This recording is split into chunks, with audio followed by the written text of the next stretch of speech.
नमस्कार सभी को। तो देखिए यहाँ पर हम लोग क्लास 8 सिविक्स का चैप्टर नंबर 1 को डिस्कस करेंगे और ये जो चैप्टर होने वाला है ये द इंडियन कॉन्स्टिट्यूशन होगा और इस नोट से ये आपका पूरा चैप्टर अच्छे से कवर अप हो जाएगा और आप चाहें तो एमसीक्यू हम लोग के प्लेलिस्ट में पड़े हैं उसको देखेंगे तो आपका चैप्टर और अच्छे से क्लियर हो जाएगा, सारे क्वेश्चंस आपको समझ में आ जाएंगे अच्छे से। तो देखिए फर्स्ट क्वेश्चन में कहा गया कॉन्स्टिट्यूशन टेल्स, मतलब जो पहली बात कही गई है वो बताया गया कॉन्स्टिट्यूशन क्या बताता है हम लोग को। तो कॉन्स्टिट्यूशन मेनली बताता है fundamental nature of our society is, तो मतलब किस तरीके की हमारी सोसाइटी है उसके बारे में थोड़ा सा इंट्रोडक्शन देता है। जैसे हम लोग की सोसाइटी एक बहुत इंपॉर्टेंट एग्जांपल के साथ देखते हैं, सेक्युलर है। सेक्युलर का मतलब ये है कि हम लोग हर धर्म का पूरी तरीके से क्या करते हैं, आदर करते हैं, सम्मान करते हैं। तो हमारा कॉन्स्टिट्यूशन भी क्या है, एक तरीके से सेक्युलर है, हर धर्म को बराबर ट्रीटमेंट करता है।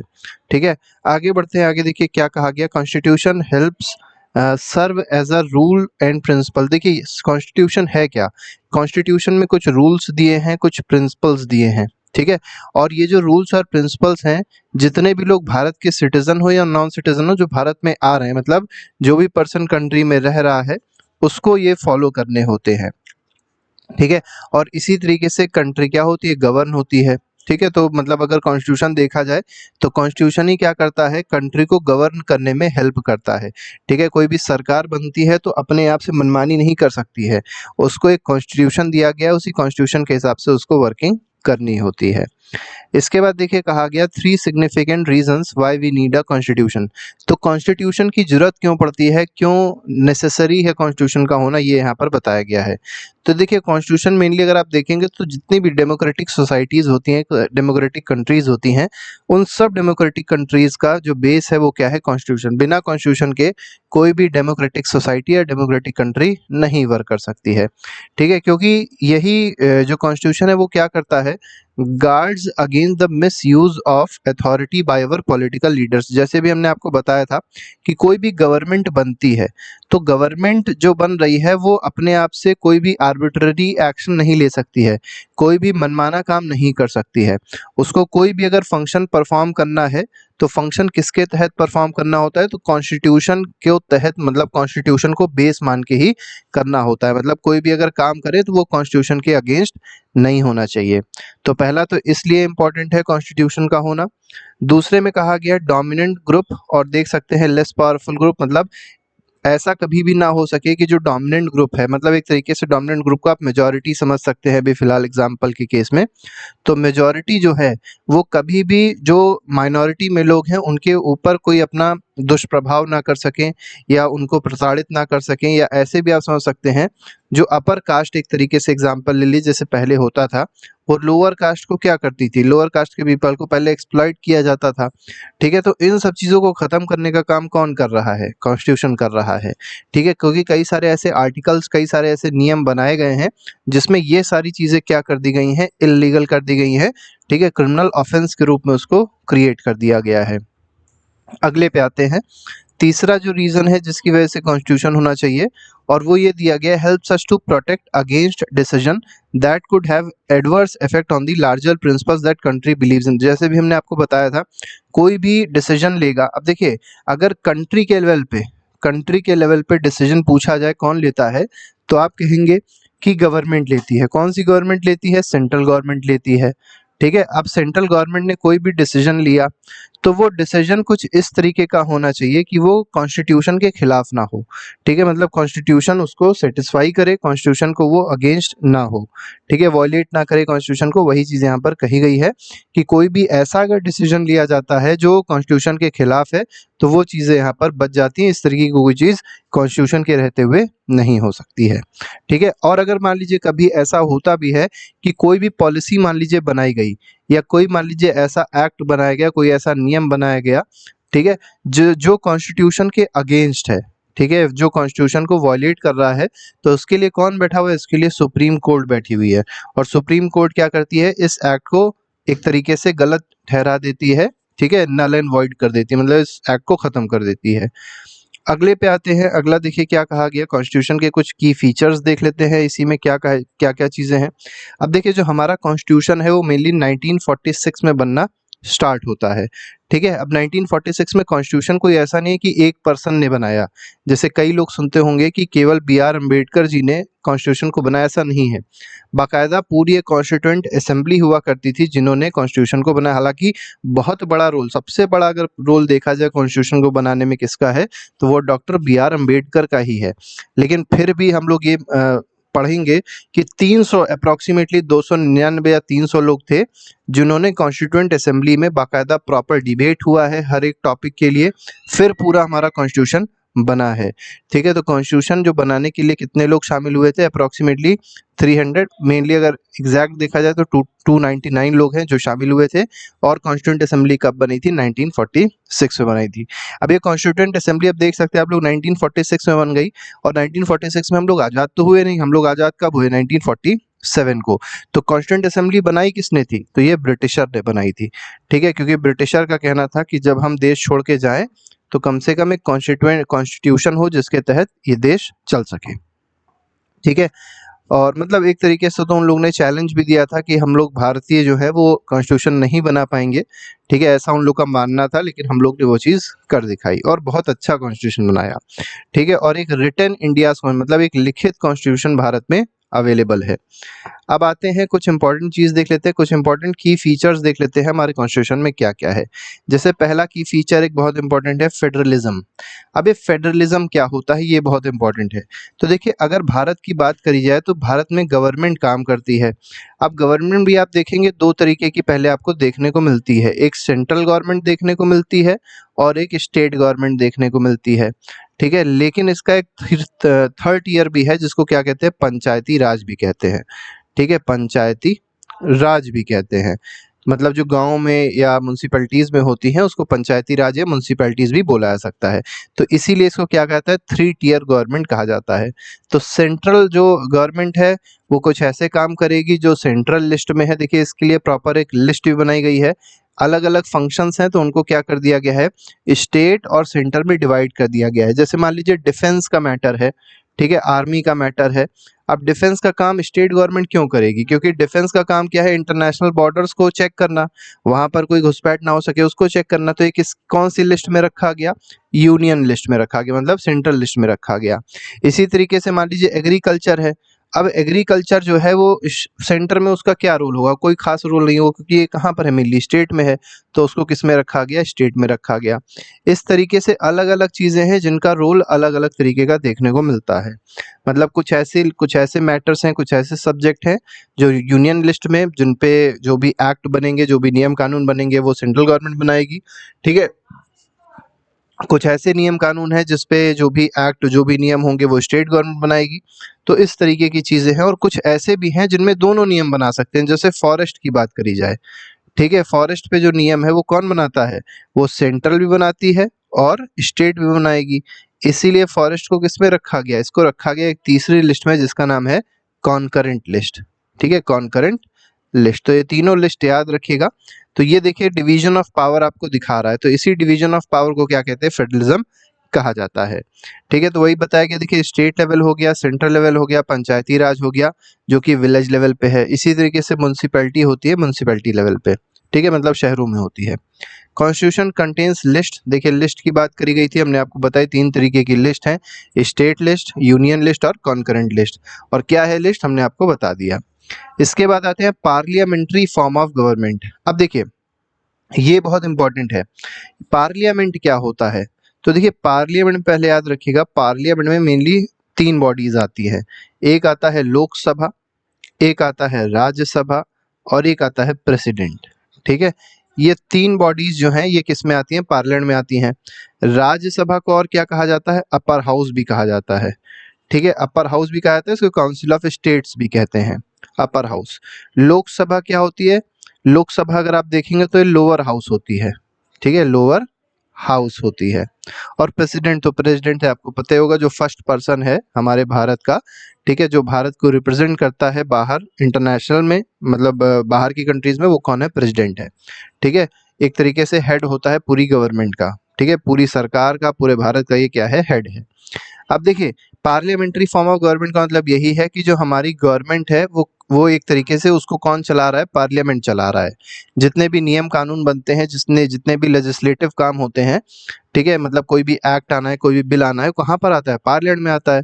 तो लोकसभा, ठीक है, राज्यसभा और प्रेसिडेंट, ये तीन चीजें याद रखिएगा अगर हैं तो वो क्या है, पार्लियामेंट्री फॉर्म ऑफ गवर्नमेंट है, ठीक है, भारत में। ठीक है, अब देखिए यहाँ पर जो इलेक्शन होगा, अब जो हम लोग इलेक्शन में पार्टिसिपेट करते हैं, इलेक्शन में वोट देने जाते हैं, तो वोट किसको देते हैं, तो देखिए राज्यसभा में कई सारे मेंबर्स होते हैं, इसी तरीके से लोकसभा में भी कई सारे मेंबर्स होते हैं, और प्रेसिडेंट एक ही है, तो इसमें कोई मेंबर नहीं है। ठीक है, इसके चुनाव में हालांकि मेंबर होगा, लेकिन प्रेसिडेंट एक ही इलेक्ट होता है। प्रेसिडेंट के चुनाव में जनता वोट नहीं करती है, राज्यसभा के मेंबर्स के चुनाव में जनता वोट नहीं करती है, लेकिन लोकसभा के जो चुनाव होते हैं, अब लोकसभा का चुनाव किसके लिए होता है, तो लोकसभा का रिप्रेजेंटेटिव चुना जाता है। ठीक है, जैसे आप जहां भी रहते होंगे वहां से कोई ना कोई लोकसभा रिप्रेजेंटेटिव होगा। ठीक है, जैसे मान लीजिए मैं लखनऊ में रहता हूं, तो लखनऊ से अभी करंट में जो रिप्रेजेंटेटिव हैं लोकसभा के, वो हैं मिस्टर राजनाथ सिंह। ठीक है, कौन है, राजनाथ सिंह जी हैं। अब इनको चुनाव, मतलब ये जो आए हैं, ये जो लोकसभा पहुंचे हैं, तो इनको लोकसभा किसने पहुंचाया, तो लखनऊ में रहने वाले जितने भी लोग हैं, मतलब 18 साल से ऊपर के जितने लोग हैं, तो उनको एक राइट दी गई है, राइट टू वोट। ठीक है, इन्होंने बाकायदा वोटिंग करी होगी, और वोटिंग में राजनाथ सिंह को क्या मिली होगी, मेजोरिटी मिली होगी, मतलब इनकी पार्टी को या इनको मेजोरिटी मिली होगी। तो ये कहाँ पहुंचे, लोकसभा में। अब ये लोकसभा में क्या करने पहुंचे हैं, तो जो लखनऊ के लोगों की परेशानियां हैं वो यहाँ पर बताने पहुंचे हैं, उस मुद्दे को इस पार्लियामेंट में उठाने के लिए पहुंचे हैं। इसीलिए इनको क्या कहा जाता है, रिप्रेजेंटेटिव कहा जाता है, क्योंकि ये इस लखनऊ के वासियों, जितने भी लखनऊ के वासी हैं, उनके क्या है, प्रतिनिधि, उनके रिप्रेजेंटेटिव है। ठीक है, वही चीज यहाँ पर लिखी गई, आप इसको समझ जाइएगा, कोई ऐसी दिक्कत नहीं होने वाली है। इसके बाद आते हैं सेपरेशन ऑफ पावर। देखिए डिवीजन ऑफ पावर और सेपरेशन ऑफ पावर में अंतर है। डिवीजन में आपने देखा था, डिवीजन में क्या था, जैसे पहला हम लोग ने जो पॉइंट देखा था वो क्या था, फेडरलिज्म है, फेडरलिज्म में डिवीजन ऑफ पावर होता है, लेकिन ये सेपरेशन ऑफ पावर है। सेपरेशन ऑफ पावर का मतलब ये है, पावर जो है वो अकेले किसी के पास नहीं होगी। जैसे तीन बॉडीज होती हैं, एक लेजिस्लेचर होता है, ठीक है, एक एग्जीक्यूटिव होता है, और तीसरा होता है कोर्ट, जिसको कह सकते हैं जुडिशरी। ठीक है, जुडिशरी कह सकते हैं, मेनली कोर्ट इसमें आते हैं। तो लेजिस्लेचर में अगर आप देखेंगे, इनका काम क्या होता है, पॉलिसी को बनाना। ठीक है, पॉलिसी क्रिएशन। ठीक है, कोई भी अगर मान लीजिए पॉलिसी लानी है, तो ये बनाने का काम कौन करेगा, एग्जीक्यूटिव पॉलिसी नहीं बनाएगा, और ना ही जुडिशरी पॉलिसी बनाएगा।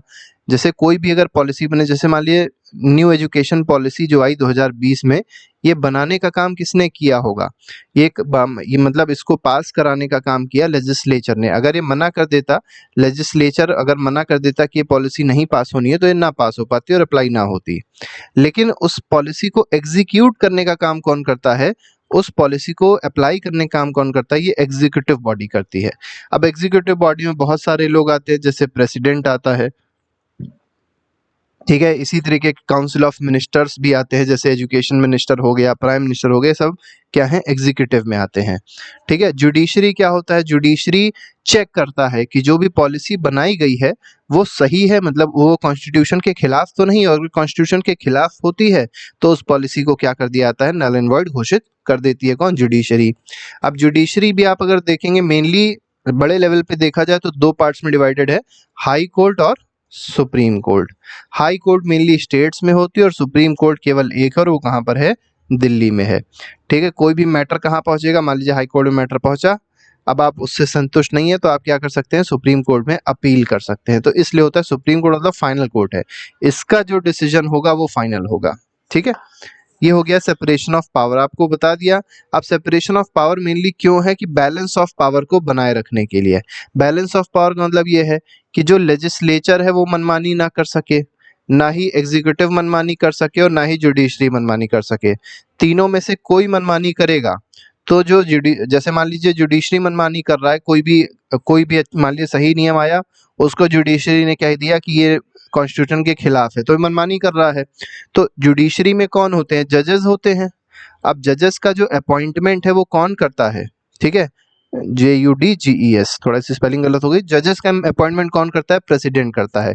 और प्रेसिडेंट क्या है? एग्जीक्यूटिव बॉडी है। इसका मतलब क्या हो गया कि जुडिशरी जो है वो भी एक तरीके से किस मतलब वो मतलब अपने पावर को अब मन मर्जी से एक्सरसाइज नहीं कर सकती है, क्योंकि अगर ऐसा करेगी तो एग्जीक्यूटिव क्या करेगी? उसको हटा देगी। ठीक है, एग्जीक्यूटिव क्या हटा देगी? फिर एग्जीक्यूटिव फाइनली जो हटाती है वो एक बाकायदा प्रोसेस होता है जो लेजिस्लेचर में चलता है, फिर लेजिस्लेचर के थ्रू वो हटते हैं तो प्रेसिडेंट उस पे फाइनली साइन करते हैं। तो मतलब कोई भी चीज़ है वो एक दूसरे से पे क्या है? डिपेंडेंट है। ठीक है, डिपेंडेंट भी कह सकते हैं, या ये चेक करते हैं कि कोई किसी अपने पावर का मिसयूज ना कर सके। ठीक है, तो मिसयूज ऑफ पावर को खत्म करने के लिए ये चीज़ करी गई है कि 3 यहाँ पर अलग अलग बॉडीज बनाई गई हैं। ठीक है, इसके बाद आते हैं फंडामेंटल राइट, जो हमारे कॉन्स्टिट्यूशन में एक बहुत इंपॉर्टेंट पार्ट प्ले करता है। फंडामेंटल राइट्स क्या है? देखिए, कोई भी पर्सन है उसको अगर मतलब इस अर्थ पे या इस कंट्री में या किसी भी कंट्री में रहना है तो उसके पास कुछ राइट्स होने चाहिए, क्योंकि अगर राइट्स नहीं होंगे तो क्या होगा? अमीर क्या करेगा? गरीबों का शोषण करेगा। गरीब क्या रहेगा? हमेशा गरीब ही रह जाएगा। अमीर क्या रहेगा? हमेशा अमीर रहेगा। आज वो अमीर है, कल उसके बच्चे अमीर होंगे, फिर उसके बच्चे अमीर होंगे। गरीब का क्या होगा? आज वो गरीब है, कल उसके बच्चे गरीब होंगे, फिर उसके जो और बच्चे होंगे वो भी गरीब हो जाएंगे। तो इस चीज़ को ख़त्म करने के लिए क्या दिया गया? फंडामेंटल राइट्स दिए गए हैं। जैसे मान लीजिए कोई भी पर्सन हो, उसके पास क्या है? राइट टू इक्वालिटी है, कि हर एक पर्सन बराबर है। चाहे एक गरीब खून करे, किसी का मर्डर करे, या कोई अमीर मर्डर करे, दोनों के लिए जो सजा होगी वो क्या होगी? दफ़ा 302 आईपीसी की धारा 302 ही उस पे लगेगी। अब चाहे वो कोई भी सजा उसको दी जाए, ठीक है, उम्र कैद दी जाए, फांसी दी जाए, कुछ भी दिया है, लेकिन ऐसा नहीं है कि जो अमीर है उसको नहीं दी जाएगी और गरीब को फांसी से भी ज़्यादा कुछ खतरनाक होगा तो वो दे दिया जाएगा। ठीक है, तो ये राइट टू इक्वालिटी यही कहती है। डिस्क्रिमिनेशन नहीं होगा। ठीक है, राइट टू फ्रीडम देती है कि अगर हमारे पास बोलने की आज़ादी नहीं होगी तो हम अपनी सरकार के खिलाफ, अगर मान लीजिए कोई पर्सन कोई सरकार गलत काम कर रही है तो उसके खिलाफ आवाज़ ही नहीं उठा पाएंगे। ठीक है, तो इसलिए क्या दिया गया है? राइट टू फ्रीडम दिया गया है। लेकिन हालांकि इसमें कई सारी ऐसी भी चीज़ें हैं कि आवाज़ उठानी है, लेकिन एक प्रॉपर तरीके से उठानी है, नहीं कि गोली बंदूक लेके पहुंच गए अपना फ्रीडम दिखा रहे हैं, वो सब चीज़ें नहीं कर सकते, कुछ इसके लिमिटेशंस भी होती हैं। ठीक है, तो फंडामेंटल राइट्स मेनली इसलिए है कि पर्सन प्रोग्रेस करे, कंट्री प्रोग्रेस करे, इन सब चीज़ों के लिए दी जाती है। ठीक है, और ये राइट दिए गए हैं किसको? इंडिविजुअल, मतलब एक सिटीजन को, मतलब एक इंडिविजुअल पर्सन को राइट दिए गए हैं। किसके अगेंस्ट दिए गए हैं? स्टेट के अगेंस्ट दिए गए हैं। मतलब स्टेट कोई भी अगर अत्याचार कर रहा है किसी पर्सन में, तो उस पर वो पर्सन कहाँ जा सकता है? वो पर्सन जा सकता है सुप्रीम कोर्ट में, ये अपील करके कि स्टेट ने हमारे फंडामेंटल राइट्स को का हनन किया है। ठीक है, वॉयलेट किया, इस तरीके से आप इसको समझ सकते हैं। It also guarantees rights of minority against the majority. अभी हम आपको ये बता रहे थे कि जो माइनॉरिटीज हैं वो किसी से दबे ना। ठीक है, माइनॉरिटीज जो हैं उनको भी राइट्स दी गई हैं कि मेजॉरिटी उनका शोषण ना कर सकें, एक्सप्लॉयटेशन ना कर सकें। अब इसी फंडामेंटल राइट्स में अगर देखें कौन कौन से राइट्स हैं, तो पहला राइट टू इक्वालिटी है, मतलब सभी जो लोग हैं वो क्या हैं? इक्वल हैं बिफोर दी लॉ। ऐसे भी आप इसको समझ सकते हैं, या इसको ये भी ऐसे भी समझ सकते हैं। जो डिस्क्रिमिनेशन है, ठीक है, राइट अगेंस्ट डिस्क्रिमिनेशन भी इसमें आता है कि कोई कहीं डिस्क्रिमिनेट नहीं होगा। कौन कौन सी बेसिस पे? On the basis of caste, religion. ठीक है, कास्ट के हिसाब से, रिलीजन के हिसाब से, जेंडर के हिसाब से, ठीक है, प्लेस ऑफ बर्थ के हिसाब से, कि ऐसा ना हो कि जो कानपुर में पैदा हुआ उसको ज़्यादा मतलब एक तरीके से सम्मान दिया जा रहा है, जो गोंडा में पैदा हुआ उसको कम सम्मान दिया जा रहा है, तो इस तरीके की चीज़ें नहीं होती हैं। ठीक है, तो राइट अगेंस्ट डिस्क्रिमिनेशन यही है। ठीक है, इसके बाद राइट टू फ्रीडम क्या है? राइट टू फ्रीडम मतलब आपके पास बहुत सारी फ्रीडम की राइट्स है, ऐसे फ्रीडम ऑफ स्पीच है, फ्रीडम ऑफ एक्सप्रेशन है, बहुत सारे ऐसे राइट्स दिए गए हैं। Right against exploitation. अब एक्सप्लॉयटेशन में मेनली अगर आप देखेंगे अब देखिए, राइट टू फ्रीडम हो गया, राइट टू एक्सप्लॉयटेशन में आप क्या देखेंगे कि जो एक्सप्लॉयटेशन पहले होता था, ठीक है, एक्सप्लॉयटेशन मेनली किसका होता है? जो कमज़ोर वर्ग होते हैं, जो गरीब वर्ग होते हैं, उनका एक्सप्लॉयटेशन होता है, तो उसके खिलाफ भी एक राइट दिया गया जिसको कहा गया राइट अगेंस्ट एक्सप्लॉयटेशन। मेनली ये क्या करता है? जो फोर्स्ड लेबर नाम की चीज़ें हैं, ठीक है, उसको ख़त्म करता है, चाइल्ड लेबर को ख़त्म करता है, ये सब चीज़ें यहाँ पर दी गई हैं राइट अगेंस्ट एक्सप्लॉयटेशन में। फ्रीडम ऑफ रिलीजन क्यों दिया गया? क्योंकि आपको पता है हमारे देश में केवल एक ऐसा तो है नहीं कि केवल हिंदू रिलीजन हो या केवल एक ही हो मुस्लिम रिलीजन हो या केवल यही दोनों। ऐसा तो है नहीं कि हम लोग कंट्री में कहते भैया केवल कि हिंदू ही रह सकते हैं और मुस्लिम ही रह सकते हैं, बाकी बाहर भाग जाएं।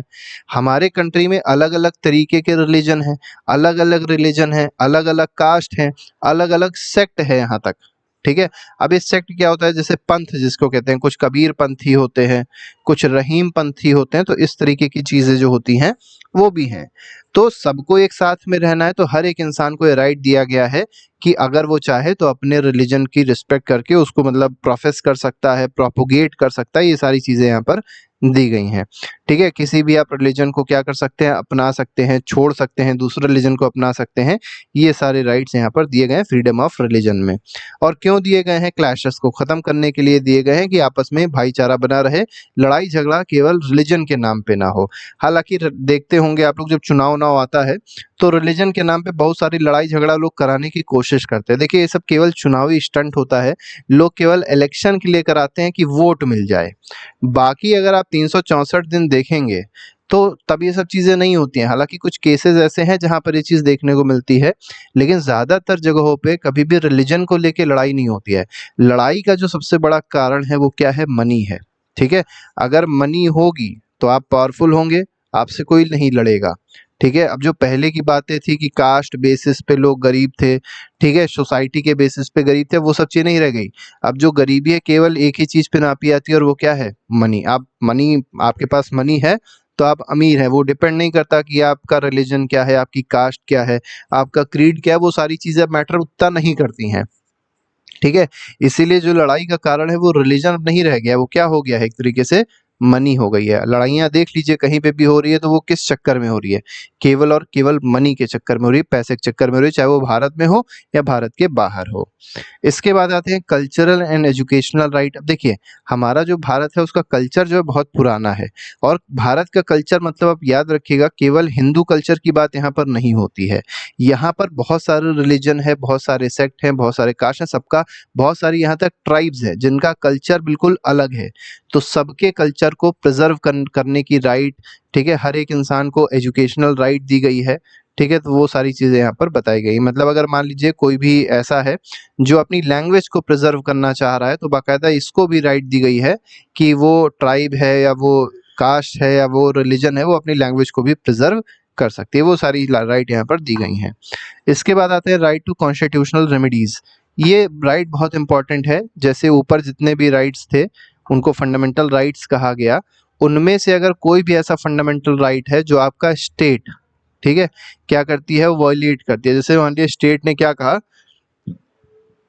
कि लोगों को मारना स्टार्ट कर दिया, ठीक है, तो एक राइट दिया गया, राइट टू लाइफ, आर्टिकल 21 में। ठीक है, राइट टू लाइफ। तो राइट टू लाइफ के तहत आप कहाँ जा सकते हैं, सुप्रीम कोर्ट में भी जा सकते हैं और हाई कोर्ट में भी जा सकते हैं। ठीक है, तो स्टेट क्या होगी, उसके खिलाफ अब आवाज नहीं उठा पाएगी, या कह सकते हैं वो काम उसको नहीं करना है। अब राइट टू लाइफ में ऐसे समझ सकते हैं, मान लीजिए सरकार ने कोई ऐसा काम करना स्टार्ट किया जिससे बहुत ज़्यादा इन्वायरमेंटल पोल्यूशन हो रहा है। अब इन्वायरमेंटल पोल्यूशन अगर बहुत ज़्यादा होगा तो क्या होगा, आपकी लाइफ को ही तो हानि पहुंचेगी। तो इसका मतलब आपका राइट टू लाइफ जो है वो छीन रही है सरकार। तो आप कहाँ जा सकते हो, आप सुप्रीम कोर्ट में जा सकते हो, आप हाई कोर्ट में जा सकते हो और अपील कर सकते हो। तो जो जुडिशरी होगी, जो सुप्रीम कोर्ट और हाई कोर्ट होगा, वो इसके पास इतनी पावर है कि वो इस काम को बंद करवा सकती है। ठीक है, तो ये सारी चीज़ें राइट टू कॉन्स्टिट्यूशनल रेमेडीज में होती हैं। इसके बाद आते हैं फंडामेंटल राइट्स के जो ऑब्जेक्टिव्स हैं वो मेनली क्या हैं। तो इसके मेनली अगर आप देखेंगे दो ऑब्जेक्टिव्स हैं। पहला, every citizen must be in position to claim fundamental rights. हर एक सिटीजन के पास ऐसी पोजीशन होनी चाहिए, मतलब वो इस स्थिति में होना चाहिए कि वो फंडामेंटल राइट्स को क्लेम कर सके। ठीक है, ऐसा नहीं है कि फंडामेंटल राइट केवल लिखित में हो, हर एक इंसान के पास क्लेम करने के लिए भी पावर होनी चाहिए, ऐसी पोजीशन में होना चाहिए। लेकिन ऐसा मतलब प्रैक्टिकली उतना पॉसिबल नहीं हो पाता।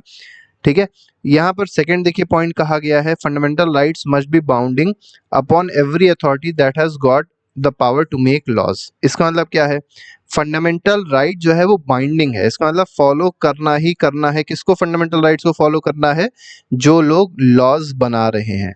और लॉज कौन बनाता है, मेनली लेजिस्लेचर बनाता है। तो ऐसा नहीं है कि लेजिस्लेचर मनमाने ढंग से कुछ भी लॉज बना सकता है। लेजिस्लेचर कोई भी लॉ बनाए तो उसको देखना होगा कि वो लॉ जो बना रहा है वो फंडामेंटल राइट्स को वॉयलेट ना करे। वही बात यहाँ पर बताई गई। तो ये दो मेन ऑब्जेक्टिव्स आपको पता होने चाहिए जो फंडामेंटल राइट्स में होते हैं। इसके बाद आते हैं हमारे फंडामेंटल राइट्स में कुछ इंपॉर्टेंट और भी चीज़ें दी गई हैं, जैसे डीपीएसपी दिया गया, directive principles of state policy. अब डायरेक्टिव प्रिंसिपल आप समझ सकते हैं क्या है। तो देखिए स्टेट जो है, स्टेट क्या होती है, अब स्टेट मतलब एक तरीके से गवर्नमेंट होती है। स्टेट का मतलब अपना स्टेट ना समझ लीजिएगा कि उत्तर प्रदेश है, महाराष्ट्र है, बंगाल है, वो सब चीज़ें नहीं है। ठीक है, स्टेट का मतलब क्या है, गवर्नमेंट है। अब गवर्नमेंट को क्या करता है, कॉन्स्टिट्यूशन कुछ डायरेक्टिव्स देता है। ठीक है, डायरेक्टिव्स मतलब कुछ आदेश देता है, कुछ निर्देश देता है कि आपको जो काम करना है वो मतलब किस फील्ड में करना है। तो आपको जो काम करना है उससे सोशल वेलफेयर होना चाहिए, उससे इकोनॉमी बदलनी चाहिए, मतलब इकोनॉमी में थोड़े चेंजेस आने चाहिए, उसमें पॉलिटिकल चेंजेस भी आने चाहिए, मतलब एक तरीके से पॉलिसीज ऐसी बनाई जाए जिससे हमारे समाज में जो चीज़ें हैं वो विकास करें। ठीक है, तो इकोनॉमिक डेवलपमेंट हो, सोशल डेवलपमेंट हो, और भी बहुत सारे डेवलपमेंट है, वो सब करने के लिए कौन आदेश दे रहा है, कॉन्स्टिट्यूशन आदेश दे रहा है। किसमें, डीपीएसपी में। ऐसा ना हो कि हमारे कंट्री में बहुत ज़्यादा कैपिटलिज्म बढ़ गया, ठीक है, कुछ ही लोग के पास सारा पैसा पहुंचा जा रहा है, जो गरीब है बहुत ही गरीब हुए जा रहे हैं। तो ऐसी चीज़ें नहीं होनी चाहिए। ये सब चीज़ें कहाँ दी गई हैं, directive principles of state policy में दी गई हैं। तो ये सारी चीज़ें जो हम लोग ने बात करी वो पहले चैप्टर की थी, जो कि इंडियन कॉन्स्टिट्यूशन था क्लास 8th का। इसके अलावा और भी कई सारे चैप्टर्स के नोट्स हैं जो पहले से ही दिए गए हैं, उसको आप देख सकते हैं और अपना रिविजन अच्छे से कर सकते हैं। अभी के लिए फिलहाल नहीं, thank you very much, good bye, जय हिंद।